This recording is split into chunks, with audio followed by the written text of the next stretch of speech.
Talks and ethical investments में आप सभी का स्वागत है। इस वीडियो में हम वीकली मार्केट के ओवरव्यू को देखेंगे, जिसमें हम निफ्टी 50 और निफ्टी के की इंडाइसेस के परफॉर्मेंस को देखेंगे। इसके अलावा सेक्टोरल इंडेक्स की परफॉर्मेंस को अंडरस्टैंड करेंगे और एफआईआई और डीआईएस के एक्शन को भी हम समझने की कोशिश करेंगे। और हम निफ्टी 50 के टेक्निकल इंडिकेटर्स को भी डीपली एनालाइज करेंगे और देखते हैं कि वो इंडिकेटर्स हमको क्या इंडिकेट कर रहे हैं।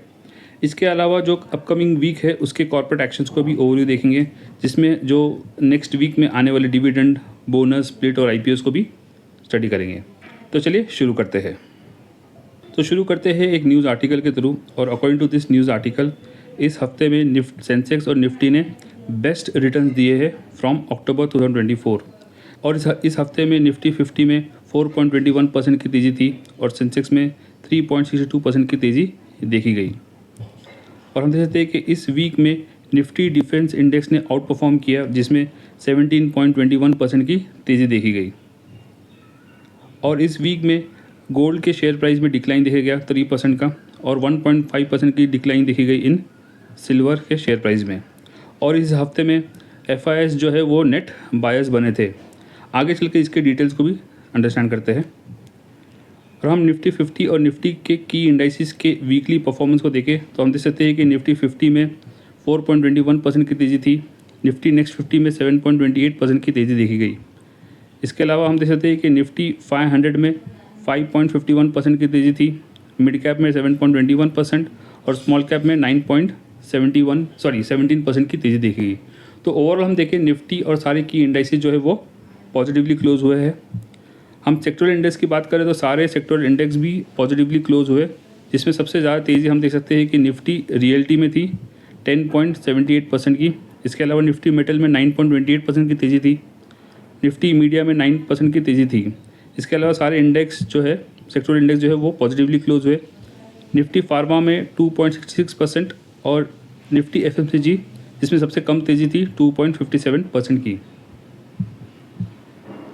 हम इस वीक के टॉप गेनर्स को देखें तो हम देख सकते हैं कि GRSE ये जो स्टॉक था उसमें सबसे ज़्यादा तेज़ी थी 38% की।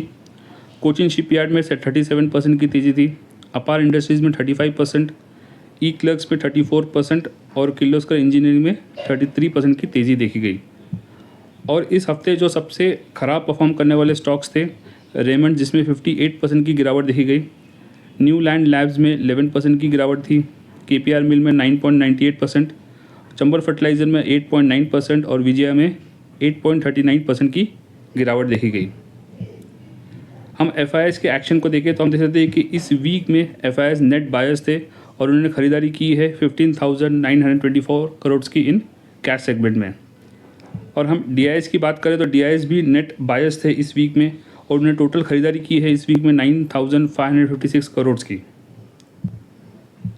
हम टेक्निकल इंडिकेटर्स को देखें दोस्तों तो हम देख सकते हैं कि करंटली निफ्टी 50 जो है वो बोलिंजर बैंड के अपर पार्ट में ट्रेड होता दिखाई देता है और करंटली उसने बोलिंजर बैंड के अपर लाइन को भी डिसिसिवली ब्रेक किया है, जिसका मतलब है कि निफ्टी 50 काफ़ी बुलिश हो चुका है। ये सारे इंडिकेटर जो है वो वीकली चार्ट के बेसिस पर है और करंटली निफ्टी 50 जो है वो अपने 52 वीक हाई से 4.7% के डिस्काउंट पर ट्रेड करता हुआ दिखाई देता है।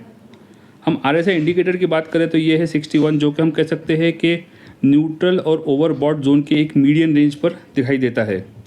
और हम MACD चार्ट की बात करें तो हम देख सकते हैं कि निफ्टी 50 एक बुलिश ट्रेंड में ट्रेड करता हुआ दिखाई देता है।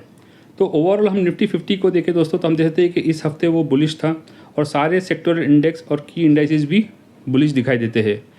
तो आपके स्टॉक पोर्टफोलियो ने किस तरह से परफॉर्म किया कमेंट सेक्शन में ज़रूर लिखना।